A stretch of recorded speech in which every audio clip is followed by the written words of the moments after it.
Yo, what's going on, everybody? Welcome back to the channel. If you don't have a brain the size of a gnat, you definitely want to lock in for today's video. I just finished a little masterclass here on sales. I was reviewing one of the calls from a closer of mine who's on an Amazon FBA offer. You've probably seen him on the channel in the past. If you're new here, though, you don't know who I am. My name's Tristan Steckler. I personally closed well over $7 million in high ticket, and I've taken over 3,000 one-to-one high-ticket sales calls. In this video, you're going to be learning about how to not only get fears and limiting beliefs out from your prospects, but how to actually overcome and handle them. The prospect that my closer's talking to is an RN right now. She's working like 50 hours a week, and she doesn't have any freedom in her own life. So you can see the exact framework that I teach him. We go line by line. You see him overcome fear. You see him with the consequence questions, getting them to commit to doing things differently so that they can get where they want to be. Ultimately, if you take the notes, this is going to drastically help you in your sales process. So let's watch. Very well. How about yourself, Amanda? This meeting is being recorded. You feeling better? A little bit. Okay, still a little bit worse for later. Yeah, it's been respiratory and wow. viral, and yeah, but I am better than I was on Sunday. Sunday was terrible. Yeah, no problem at all. When you said We'd you already didn't had to like it, reschedule. We'd already had to reschedule because she was sick. Makes sense. I mean, watching normally works best. It's sort of, I just kind of want to get to know you a little bit better by asking some questions, figure out what your goals are and obviously where you're trying to go, of course. Yeah. And I mean, you may have seen from some of Andrew's content that we have helped quite a lot of people, but there are some people that we can't necessarily help, and I hope you understand that. Yeah. So kind of based on our conversation, if I'm confident that we can help you, then I'd be more than happy to run through all the mentorships details, show you how it all works. And if not, I'm a pretty blunt and honest guy. I'll still try and point you in the best direction possible regardless. Yeah. Is that cool? I like that. I like honesty. I'm good with that. Fantastic. So, I mean, first things first then, what is it that you're specifically looking for through starting an Amazon FBA business? Good leading question. I mean, initially starting off, it's going to be to try and start, just simply making extra money on the side. Money. So when you ask that question, I'm looking for more time, more money, more freedom. Those are the three. If they don't immediately give me that and they start going off on a tangent, then I'll cut them off and I'll redirect them back into the question. So you could say something like this. Well, typically when people come to us, they're looking for one of three things: more time, more money, more freedom, or all three. Which are you looking for specifically? So you're just redirecting them back in the process. You just want to have the control. You don't want to allow them to go on a big tangent and then all of a sudden you're losing your frame and then they think they can just talk about whatever they want to talk about and you're just going to let them talk. It's disciplining the bad behavior. Keeping frame, holding frame, being the authority is very important, especially initially in the sales conversation. I've been a nurse, an ER nurse for 10 years, and I'm exhausted. I'm burnt out. Okay. Exhausted. That's a big word. Why do you use that word to describe your current circumstance? Why use such a big word? Pain. Elaborate on pain. Everything under the weather with that. So I eventually would love to be able to get out of that and do something to where either working home, remote, and trying to manage, my own income of money to where I can completely replace my nursing job. Amazing. Or at least part-time. I don't think I'll ever leave it. I'd probably work PRN just because I do love the chaos that comes with the ER. You sort of thrive from that chaos, adrenaline junkie, you never know what you're going to get. So I would still probably do that as PRN, but by doing that, you pick up 4 times a month. Yeah. And that's more so I would just do that to keep my skills up and get that adrenaline rush. But aside from that, I would love to be able to replace that job and be able to make the income that I'm at least making now or around the same to live a better, happy lifestyle. Yeah, that's perfect. So where do you need to be then in terms of income on a monthly basis with this to replace that income? Okay, so realize he let her talk a little bit. She gave him extra context. And the last thing we would want to do in that position is say, well, usually when people come to us, they're looking for more time, more money, more freedom. She's already answered the question. So you would just lead based on what she told him already, which is she wants more freedom. She wants to make more money. So he just asks, what do you need to actually make with Amazon in order to create the freedom that you want to create for yourself? Right. So we need to be good at listening. And we also need to not be robots. We can't always follow the script verbatim as we have it. You want to be able to think on your toes and read and react accordingly. It's very important. The less that you look like a salesperson who's reading a script and the more organic you can make the conversation feel like it's a back and forth dialogue conversation, the less they're going to see you as a salesperson. The more honest and open they're going to be with you. Cool.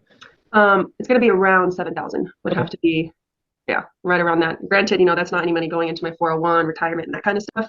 But at least my physical take home after everything is 7. So by the sounds of it, that'd be enough to kind of replace where we're at now. But ideally, we're obviously looking to make a little bit more than that, right? If we could, but if I'm selling here and then I'm picking up PRN as my job, I would be able to make that extra money more. I'd be able to make more then, and that would definitely suffice and make up for what I'm currently having now. Cool. And When you mentioned that you're kind of getting, I think you said exhausted and burnt out from this, what did you actually mean by that? Can you kind of elaborate Right. on that for me? The more we can get them to, because we're only 3 minutes in, right?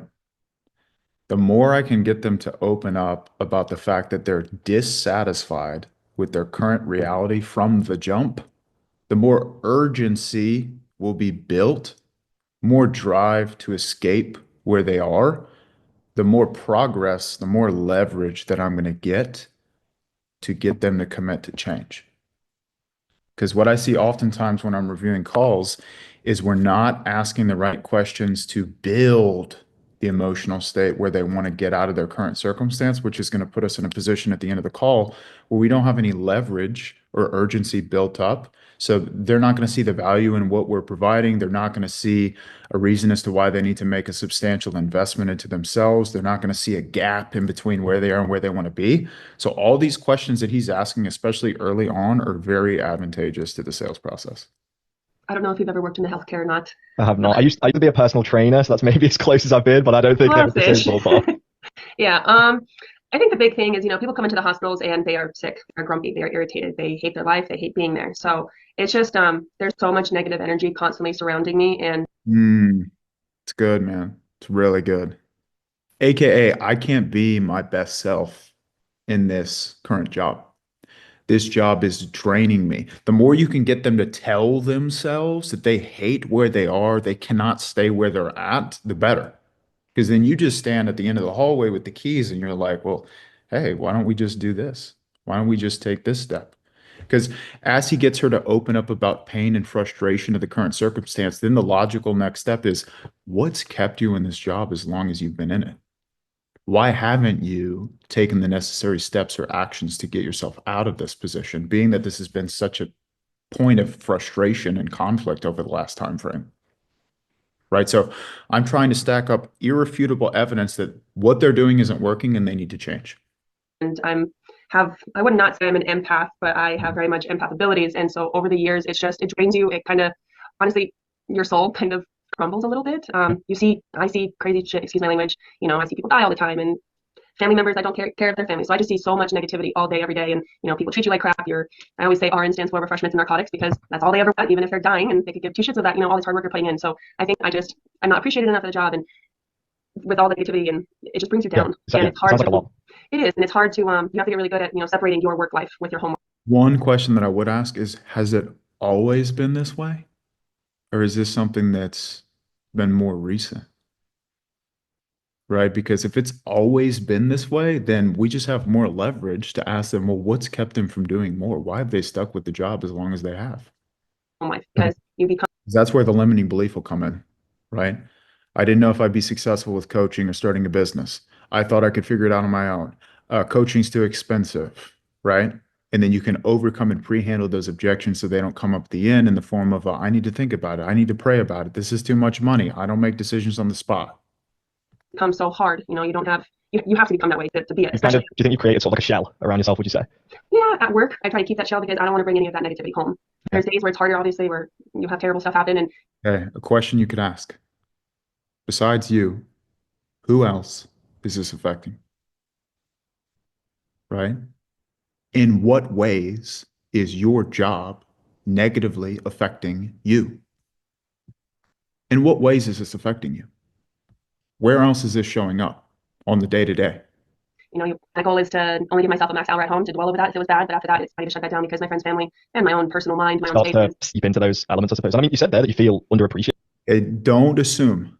The only thing I'd say here, Ethan, is you say like it does tend to seep in, but I wouldn't assume that. I would ask, how is this job affecting the people that you care most about? How is it? Let her tell you, because you're just, once again, adding more fuel to the fire. Is that from like the workforce, do you mean, or your higher ups? It's a bit of both. It depends on, so I do travel nursing. Now I'm doing local travel, so I say I'm in Florida, so in like the St. Pete, Tampa, Sarasota area. Prior to that, I was traveling everywhere. So being a travel RN, working at these different hospitals, they don't like you, they don't appreciate you very much because you are making more money. But right. The token is, I have to pay for my own insurance. I don't get PTO. I'm paying for two incomes, not incomes, but mortgages sometimes. So there's a lot of take with that. But two mortgages. It's worth it because I am taking more money home than the average clinical nurse that's a permanent employee at the hospital. Got it. But is it kind of at the trade-off for additional stress and work on that front, would you say? Yes. No. So Yeah. by the sounds of it, then we're looking to make the same, if not maybe a little bit more than what we're making now, but also with more like freedom and control in our life, that'd be fair to say. Yes. That's the biggest thing, is be able to have more control. And Only question that's missing is, has it always been this way? Has it always been this way? And then, like, how long has she worked the job? How long has she been? Is she an RN? That's what she does. How long has she been working as an RN? And has it always been this way, or is this something that's just kind of culminated over time? that heaviness just lifted off from, Yeah. going to work every day and just getting treated like. Because you said you've been doing that for 10 years now. Mhm. Would you say that heaviness has been there like the whole time? 10 years, dude, that's a long time. No, I think it was right after COVID. Well, not right after. So COVID hit, a good 2 years, everybody was quarantined, I know that. Yeah. Problem is, especially the elderly, they truly quarantine themselves. And because of that, now they're coming in and they just have so much negativity. Everybody is just constantly, they're just pissed off at the world. And then when they come to the hospital, they're pissed off and they don't feel well. So then they take it out on us. Yeah. So I take it, I'm used to it, but you build a wall. You have to build a wall so you don't let any of their negativity and, their fallouts, I guess you could say, affect you at work. Yeah. Because as soon as you're done with one patient and saving them, you're on to the next. It never happened. So would you say, I suppose, for the last 3 years, it's gotten a lot more intense and negative then? Yes. And I'm assuming that that's what started to take the toll on yourself. Yes. How does that affect you at home? How does that, she's going to give you a filler phrase. I'm stressed out, right? I'm angry. Like, she's going to give you something that she said, what was the big word that she used? Drained? Exhausted. Exhausted. Walk me through a situation in the past where you got home from a shift and you were exhausted. Like, what even happened? So you're just twisting the knife. One thing I've noticed is it's the assumptions. That's my problem. I'm like, I assume. It's like I'm not doing it on purpose, of course, but I am subconsciously assuming these things because in my reality, it's a given. But you need to get them to say that it's a given for them in their reality. That's like the biggest thing. Well, what I see from time to time, we all, as salespeople, have a certain like archetype of a prospect that we're most comfortable dealing with. And sometimes we will try and force narratives on people that aren't even accurate to who they are and what they're telling us. So the better you can get at not assuming and allowing them to tell you what's going on, the lower likelihood they're going to view you as some salesperson with some ulterior motive to the questions that you're asking. Because that's where you're going to get the, no, not necessarily, it's not that. Or the, like I said earlier, those responses are like, I don't fully trust you yet. You're not listening to what I'm saying. So let them tell you. That's why we ask questions. Yeah. So is our end goal then to eventually leave at 9 to 5? Because I know you said that you do almost like the adrenaline of it, I suppose. What would you say your actual end goal is? The end goal would be to be able to make income on my own time, how I want to, with not working 12-hour days. My hours are 12 to 14 hours of working a day. It's exhausting. It runs you down. And I constantly get sick. I have a crappy immune system, so I'm constantly around sick people. So that's another big reason is for my actual physical health. Yeah. It's also to get out of the hospital, to be able to, run everything from home, be able to make that income from home. And then from there, if I can make more, also start learning new ways to invest that money and have that downtime, as opposed to working at work, use that to then invest my money in the future and, save it for 401 and all of that. Because the first few years of traveling, I didn't put too much in 401, and then a lot of my employers, they didn't match. Right. So by the sounds of it then, it's almost like for a while now you've been trading your own health to look after other people's health. Yeah. That's the thing. And how long is it? You've done an excellent job to this point. Excellent. Pain is evident. Evident. Yours then for you to, let's say, make $7,000 to $10,000 a month online and leave this 9 to 5 so that you can have that freedom. Like not just with Amazon. I just mean, how long has this been a goal for in your life? Great job. Now notice this. He says not just with Amazon. Some of us, we get way too attached to what the product is that we sell or what we offer. We don't need to talk about that. We're selling an outcome. Amazon FBA is a vehicle to a destination. She doesn't care about how Amazon works. She may not even know how Amazon works. Because one thing that Ethan was struggling with in his calls is he would ask that question, how long have you wanted to make $10,000 a month with an Amazon business? And they would respond by saying, well, I don't even know much about Amazon. That's why I'm on the call. And he would start backpedaling. It would cause doubt in his own mind of like, well, where do I even go from here? That's not the right question to ask. Because truly, if we have a good enough conversation with the person where they realize that the house that they're currently staying in is on fire, it doesn't matter what type of fire extinguisher we're selling. It doesn't matter how much the fire extinguisher costs. We just need to get them to that place where they have urgency and desire to make a change. And we're just standing at the end of the hallway with Amazon. They trust us. They're buying into who we are. Ethan's not the CEO of the business. He's a sales guy. They don't even know him. They don't know anything about him before the call starts. They're buying into who he is as a leader, as an advisor, as a trusted person who's lived a difficult life, who's asked challenging questions, who's held them to the standard that they need to be held to become the person they want to become. That's it. Okay. So when they pay, they're buying into who you are.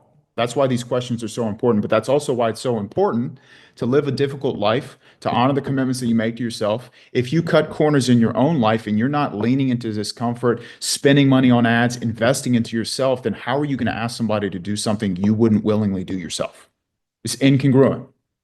Okay, so be aware that everything that you do outside of sales is directly going to affect you as a leader on your calls. Man, probably even prior to COVID, I've got a lot of friends that do work remote, and their life mentally, it's just, I see that and it's like, okay, I want that. That's something that I want. Obviously, with my degree and the work that I do, it's not possible. It's just, it doesn't come with that kind of job. But I'd say probably 4 years now, but I've always been so scared. I don't know how to go about that. I am not very tech savvy because my job, I'm tech savvy with all my stuff at work, but at home, I don't know. I'm very lack of knowledge. But I'd say probably 3 or 4 years, I just didn't really know where to start, how to start, to be able to get that income. And then, there was the social, Instagram accounts and, start posting and do all this. And I'm not a huge Instagram person. So having to go on and post everything, like I thought about it so many times, but once again, mentally, like I'm not on social media that much to be able to build up a page. And yeah. Okay. And why then are you looking to make a change now? When this has been a goal of yours for, on 5 years, I suppose.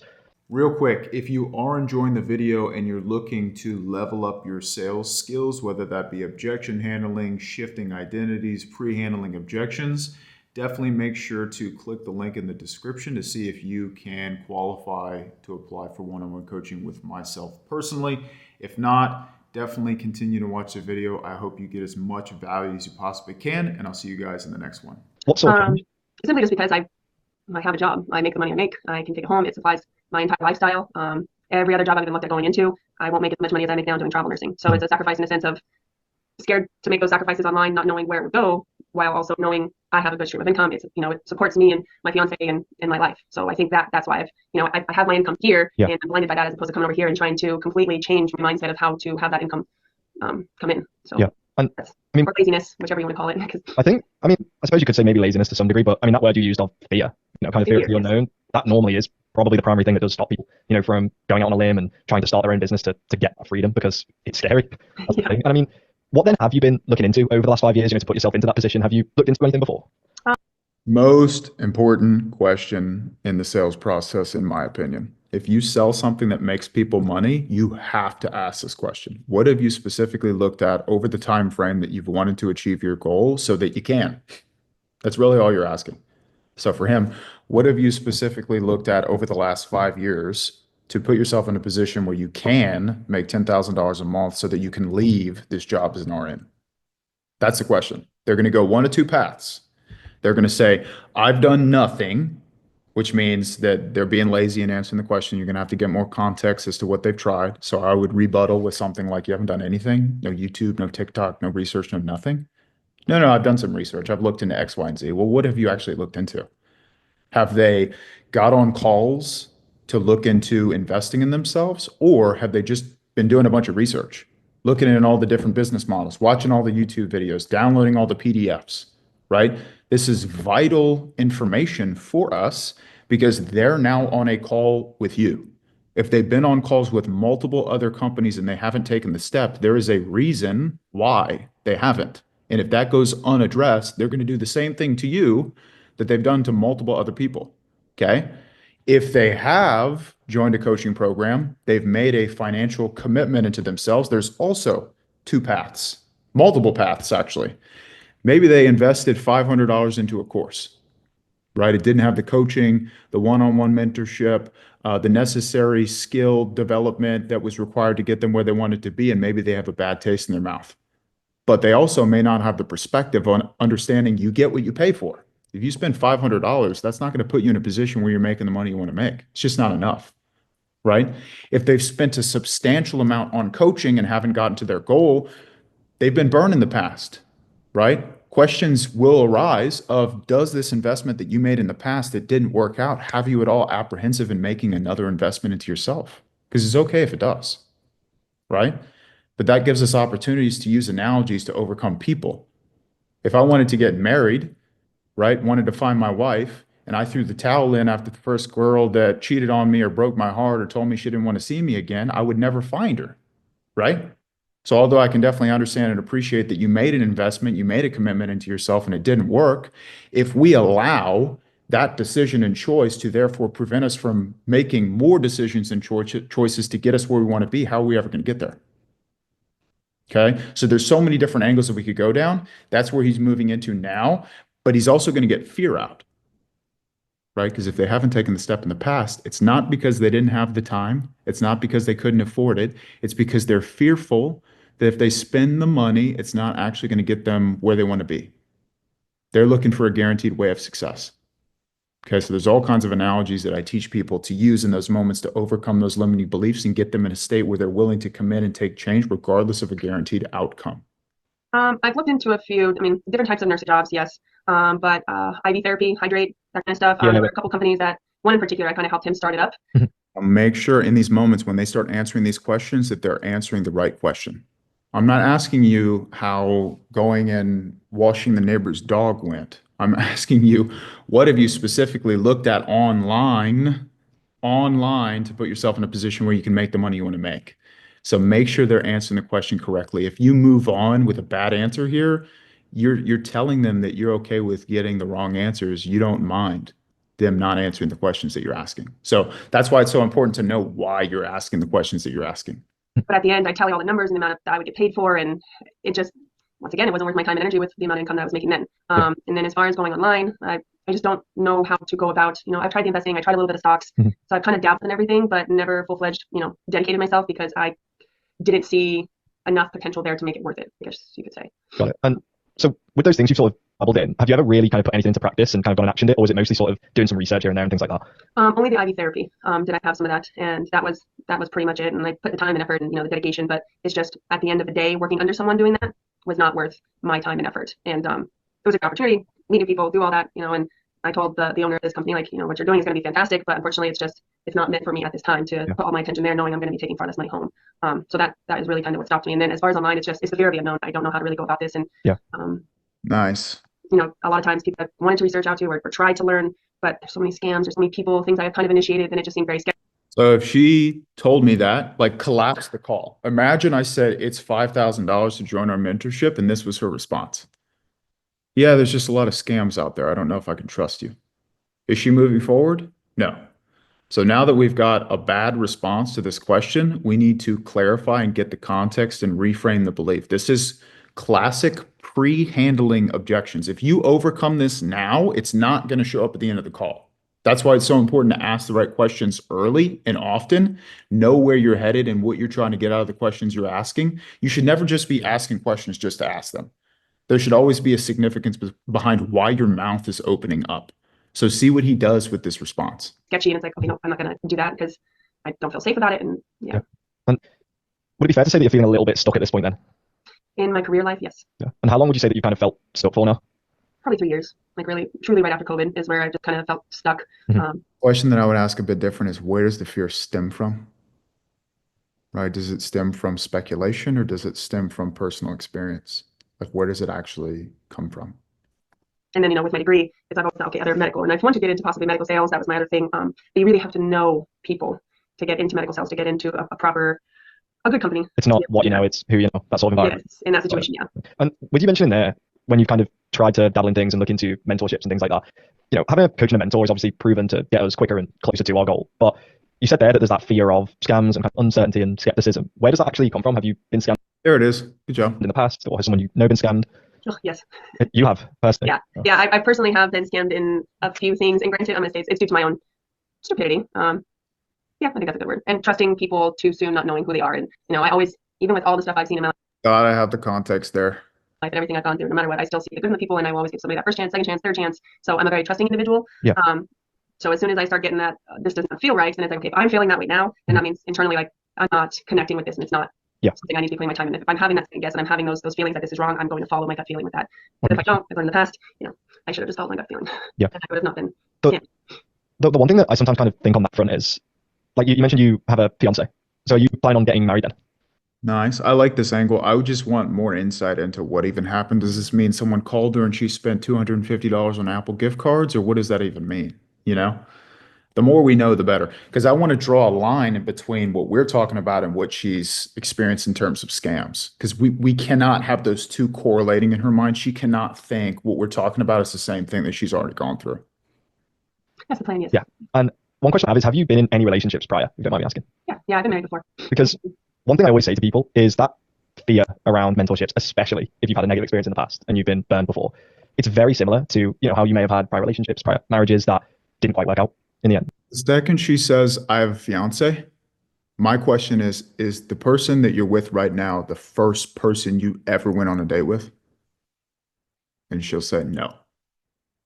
Unless it's like an anomaly. If they say, yes, it's the first person I ever went on a date with, I would just discharge to another example. I'd talk about riding a bike for the first time. You probably fell over a couple times, or you were unshaky riding the bike. When you fell over off the bike, you didn't just pick the bike up and throw it in the dumpster, did you? Like, you got back on it, right? So in this relationship, it's like if you would have allowed the first person that broke your heart to therefore prevent you from going out on more dates, would you have ever found the man that you're currently with now? No. And I'm sure Analogies are vitally important in sales. Personal stories and analogies will change the game in your sales process. before you got into them, you assumed they were going to work out. That's the intention, yep. But if you allow that negative experience, or if you allowed it, I suppose, to stop you from meeting your current fiance, would you have been able to find the person of your dreams that you can Fire. now hopefully spend the rest of your life with? I mean, of course that would have never happened. Like I say, everything happens for a reason. I wholeheartedly believe that, good or bad. But later on down the line, I feel like even the negative situations, they all happen for a reason. And when she says something like this, that's externalizing. It all happens for a reason. So my question would be, well, whose choices and decisions and commitments have put us in the position we're in right now? Me. Mine. Very important that you get her to take the responsibility. Otherwise, we can't do anything for her. If it's all up to chance, then it's like, okay, well, we'll just continue to pray to God and you can just keep working a job 12 hours a day, sick as a dog, hating everyone that you're around. It's just up to chance, right?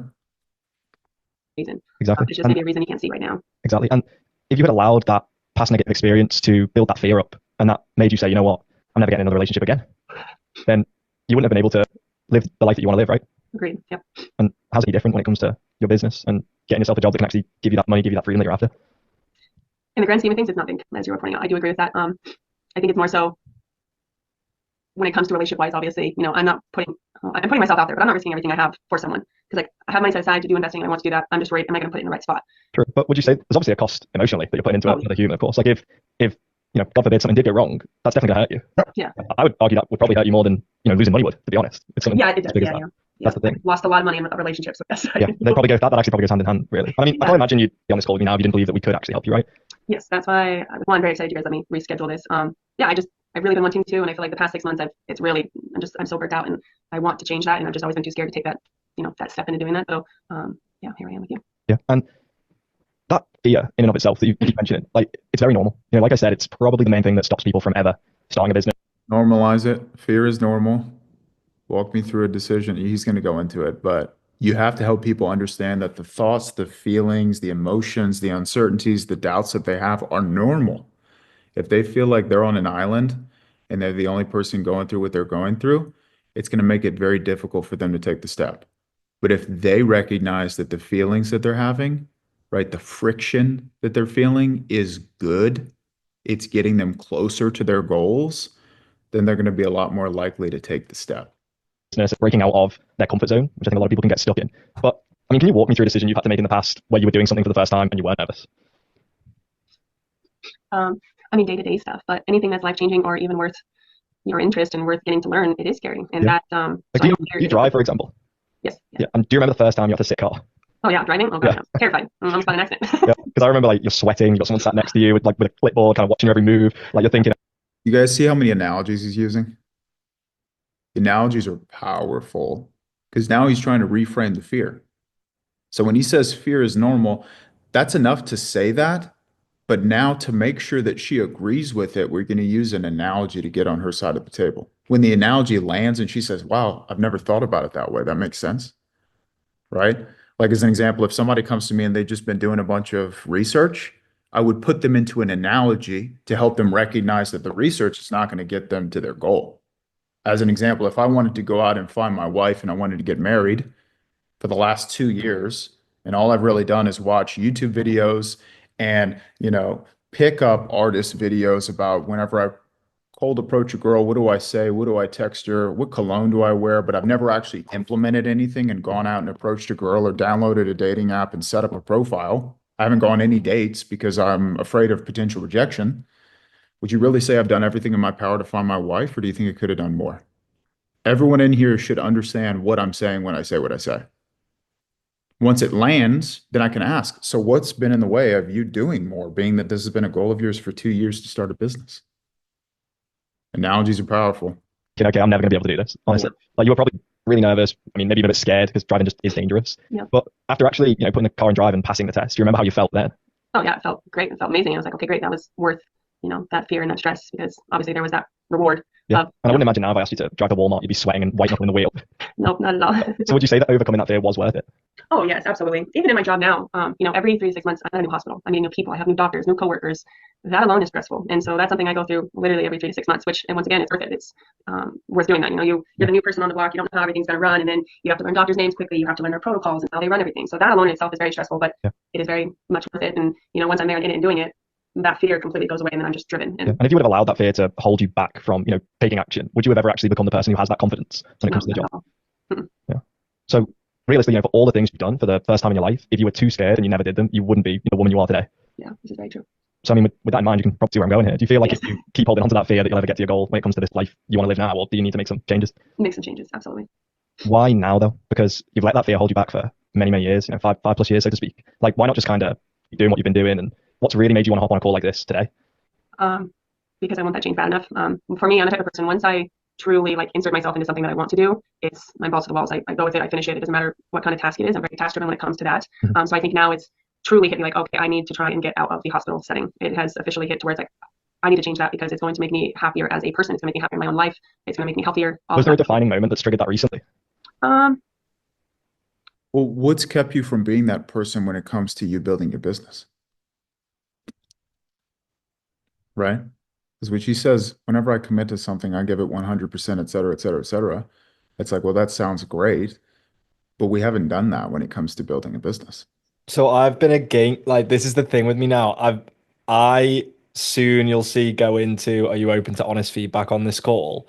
And what I've done personally is, because it's whatever you're comfortable with, right? As a salesperson, when you're dealing with people.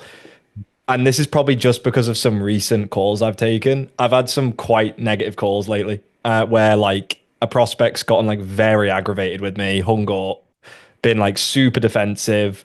So the way I've started to do things a little bit is I let them get away with stuff, which might not be the best way to do things towards the earlier portion of the call like this. But as soon as I get to this next part coming up where I'm like, do you mind if I'm just open and honest with you? Because would you rather I be kind or nice? Then from that point on, I almost try to pull them up on everything from earlier, and kind of revert it to that point. Because at that point, they're a little bit more bought into me. They're a bit more secure, and they've given me permission. So I'm like, right, okay, that's kind of the mental frame I've been applying. Really good. Yeah, that nice versus kind frame would work very well right now.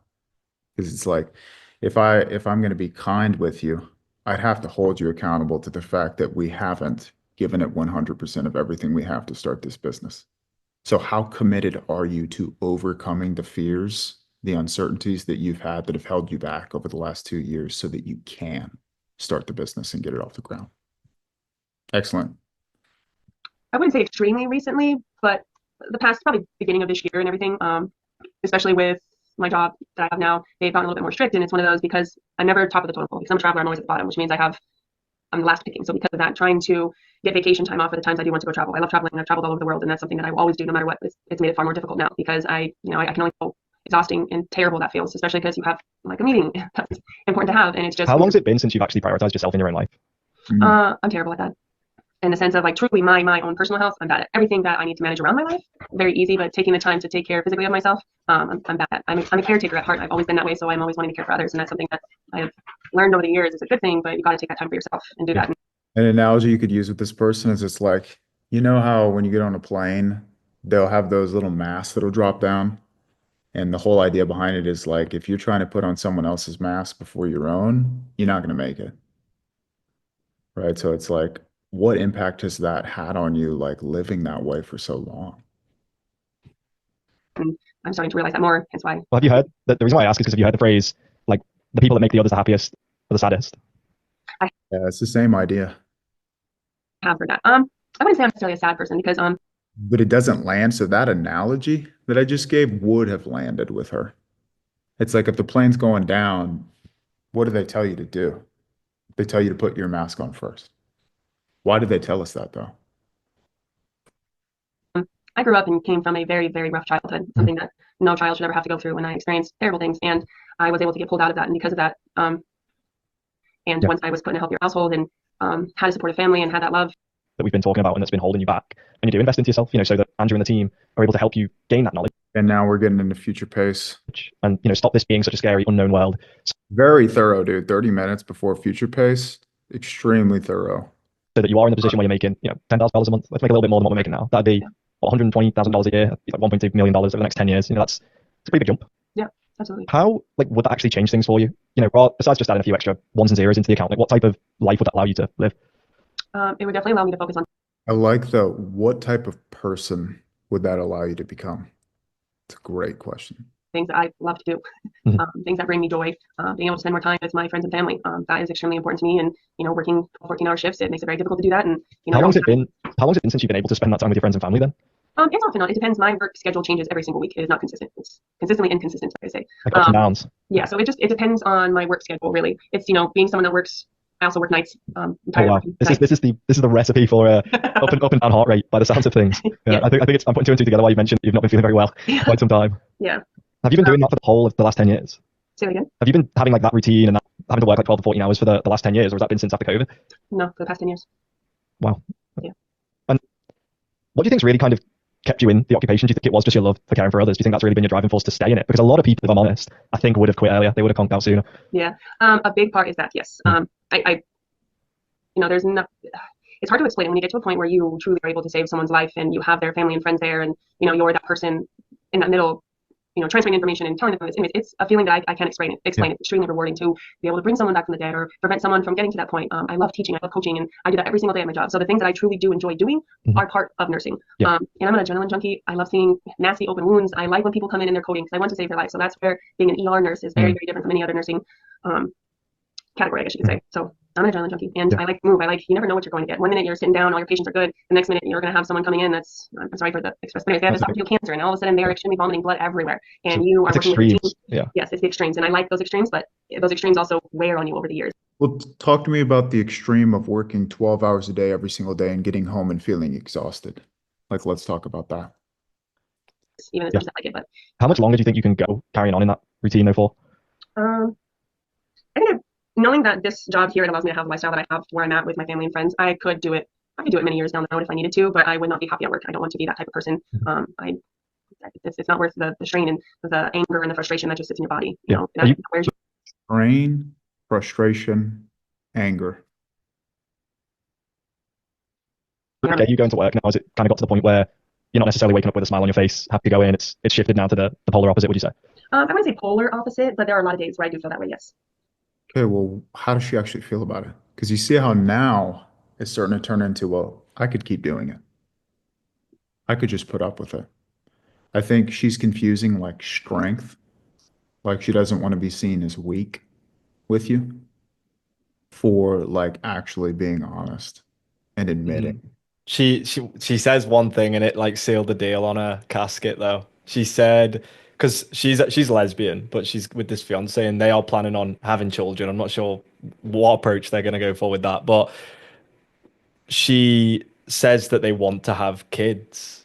So at the moment she says that, I'm like, right, and you need to be healthy in order to have children, right? And it's like it was almost like there is no reality in which if she stays doing this job and living the way she's living, will she ever be able to be a healthy mother? But Like, notice this, you that's have irrefutable evidence to support what you're saying mm, from her mouth. yeah.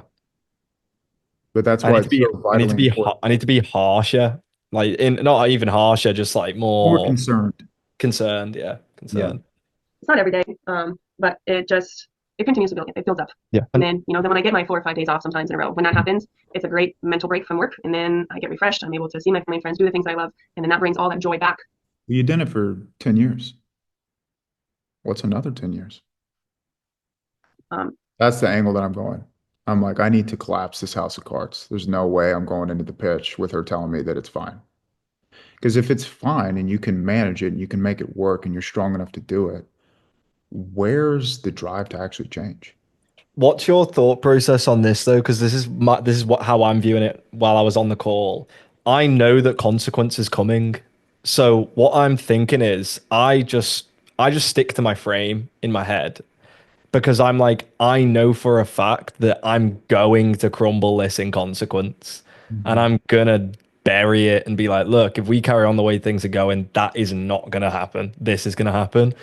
And I get quite stuck on that, where I'm like, I'm not going to do it now because I know I'm going to do it later and I'm going to feel more confident doing it later because it follows my process. Yeah. Yeah. I know this is a newer process for you, like you're making adjustments. The second I sniff out on red flags, I address them right then and there Mm. to avoid it turning into an avalanche later. Because sometimes we forget. And But sometimes, would you still consequence after as well? Basically do it 100%. again. Yeah. Yeah. But I just need her to tell me that she can't stand for this any longer. That she's sick and tired and she knows she needs to change. Because it's like the person that you want to become, that person at the top of the mountain who has the freedom to do what they want to do with their time and they're no longer a slave to their job. What beliefs do they have that you currently don't possess right now? What beliefs and actions have they taken that you have not yourself? There needs to be a distinction between the two. And then it makes it easier, restarting your days again. And Yeah. But I suppose that like 4 to 5 days off, if that could become your reality, that would be the ideal, would you say? Yes, absolutely. Amazing. Yeah. And you mentioned there that you've always wanted to have that freedom to travel in your life. And I know you mentioned how you have traveled everywhere. With the amount of money that you're making from the job at the moment, is that enough to support that lifestyle? Yes and no. It supports that lifestyle to have many small vacations throughout the year and 1 or 2 big vacations. So that's where it does. I would realistically like to be able to travel more and be able to travel longer. And that's where it is too difficult. If I schedule typically in between my assignments is when I try to schedule, longer 2-week vacations. Yeah. So that's the perk also of being able to do travel nursing is I've been able to travel a lot because I travel in between my assignments. I can take 3 weeks off. I can take off however much time I want in between my assignments. That's completely up to me. So that's the other thing is the money to pay me because I'm traveling. It has also allowed me to be able to travel more. If I'm a staff nurse or a nurse anywhere else, that's not going to happen. You're going to get lucky if you can get 2 weeks off in a 2-year period. Yeah. And my question then is kind of paint me the picture of what you actually want your life to look like, just so I can get an idea.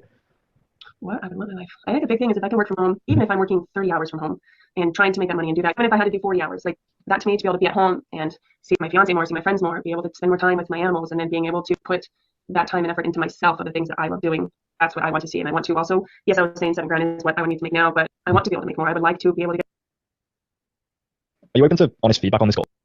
Yeah, absolutely. Okay, cool. Some people, they just don't want to hear it, which is No, that's the only way to go. But the way I like to describe it is, imagine you're out with your friend and, you notice they have them in their teeth. Like, the nice thing to do would be to leave them none the wiser and save you both that temporary awkwardness, I suppose. Yeah. But the kind thing to do would be to face that awkward moment, let them know so that they can then continue the night with a great smile. Yep. And one thing I do want to say is, with everything you told me up to now, we're at a point where things really do need to change. Because I know you mentioned you're an adrenaline junkie, and I can appreciate that side of things, but by the sounds of it, we've been, I'd probably say for the last 3 years, working a job that has gone from being something we love to something that is having a net negative on your life. And not just you personally, but as you mentioned there, being able to travel effectively, buy the things you want to buy, and also spend time with your family and your fiance. And with you mentioning there, especially if you're both planning on having children as well, you of course want to be healthy for your kids. And by the sounds of it, this has genuinely been making you pretty unwell quite consistently. And the reason why I'm saying this, I'm not trying to be mean or an asshole about things. I genuinely do care about you and I want to see you win. And what we mentioned, that fear that has almost, I'd say, had a vice on you. Or I told you I was going cooking. Yeah. And what's I told you the cooking was coming. I was charging it up. In the kitchen right now. kept you in this limbo zone where we've not made any progress? We've got to face it. That's the I thing. agree. And I'm not saying it has to be this mentorship. Yeah. I'm saying a change has to happen. Yeah. And the question I have for you is, when you are able then, to become the woman who does make, $15,000 a month, let's say, and you can work from home, so you've got the freedom to spend with your loved ones, not for your fiance and not for them, but more so for yourself, because you are doing this for you, realistically. Now, how would you feel knowing that you've actually overcome that fear and achieved all of that for yourself? How would that actually make you feel? It would make me feel amazing. I mean, wanting to reach a goal and physically putting that work and effort into it. Pull that line in the sand, take responsibility for their situation and decide decisively that it's time to make a change in their own lives. Now, of course, the other side of this is if you don't make any changes, right? Which is, of course, always an option. Yeah. And I like to ask these challenging questions with people because the ones who've been able to sit with me and answer them and explore the other side of the coin are usually the ones that do well on the inside and then make the income that they are looking for. So for you, let's think about how the last 3 years have gone. Mm-hmm. What happens if you continue allowing this fear, the self-doubt, the skepticism to have a hold on you? And let's say you don't make any changes. Let's imagine you don't take any action, and another 12 months drift by. What would the consequences of that look like? Oh, very simple. I wouldn't have the potential. I'd be very much stuck in this plateaued state where I have been at. It will be a good enough life, but not the life that I want, not the life that I strive for. And because if I stay in this plateau, I will be down on myself. I will be like, damn, I should have taken that. That is what it would look like. And, when the time comes 12 months from now, if we have a kid, it's like, well, now it's even harder. Now I have this lifestyle I wanted. Now with all this extra time that I already basically don't have is going to have to be spent on, with this kid. So there would be regrets for sure. More so just disappointment in my own self. Yeah. For not taking that step forward and overcoming that fear. Mm-hmm. And you said there you wouldn't have the potential. I think was one phrase you said. You do have the potential, and you'll always have the potential. The difference is you realize that. And when you mentioned, continue to do research, I suppose, look more and more things up. Let's say I came to you, and I was overweight, and I said to you, I really want to lose 40 pounds. And I've been watching loads of fitness YouTube videos, been downloading loads of PDFs. I've been looking up some personal trainers online, but I've not lost any weight. Would you say that I've done everything within my power to lose the weight? No, not even remotely. At that point, if you were just keep looking up, I see where you're getting with this. The point is, Nice. you can do all this research and do everything, but until you have a set plan in front of you, no changes are going to be made. Until you action the plan. Yes, you action the plan. You make what food do I need to buy this week and cook. Make sure you're scheduling the gym. Like you have to set physical, realistic goals and have those goals in line in what your next goal. The only other thing that I'd say is like the tough part is not knowing what you need to do. It's doing it. And when you can't get yourself to do it on your own, that's where you surround yourself with people who will hold you accountable to do so. That's where people like us come in. Right? People think they need more information. They don't need more information. They need accountability. They need to execute on the information. Goal, not like, oh, what should my goal be now? You need to have those goals set up. You have to reach that point. Yeah. And people very easily fall into that I'll start Monday mindset, where it's, no, I do want to do it. I will do it. I'm just going to start Monday. Like, okay. And we all know where that ends up. Then it's next Christmas. Christmas, making that $15,000 a month, earning that freedom, time for you to obviously come to a big decision in your life. And there's always going to be two choices. There's never just one choice. There's always going to be like that devil and that angel on the shoulder. Love it. Okay, everyone needs to lock in right here with what he's doing with this devil and angel thing. It's a new reframe. You give them two options and you're planting a seed in their mind that the devil's going to tell them to quit, to give up. They're not going to be successful. They shouldn't take action. Do it later. The angel tells you to take action. Bet on yourself. You can do it. You're going to get there. Just take the step. So who are you going to choose to listen to? And I see reps doing it when those fears and those doubts come in. They'll say, what is the devil telling you right now? It's such a good reframe. It works so well. So just watch what he does. And the devil, I can guarantee you, is going to say to you, stay in the comfort zone, stay the way things are. The best route is let them answer. What does the devil tell you to do in a situation like this? Let them answer. Because in these moments when we lecture them, when we tell them this is how it is, they get to choose whether or not they agree with the reframe. The best way to persuade them is asking them to tell us themselves.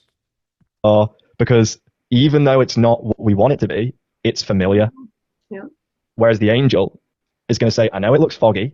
I know we don't really know what's in the water, but we've got to paddle this boat because I can see a torch at the end. Pause it a sec. So so this is something I've been doing. What I say to people is, and this is why that just sounds like nonsense. I say, so basically, we've been on an island, right? We're currently stood on this island. We know every rock, we know every tree because we've been here for the last 10 years, right?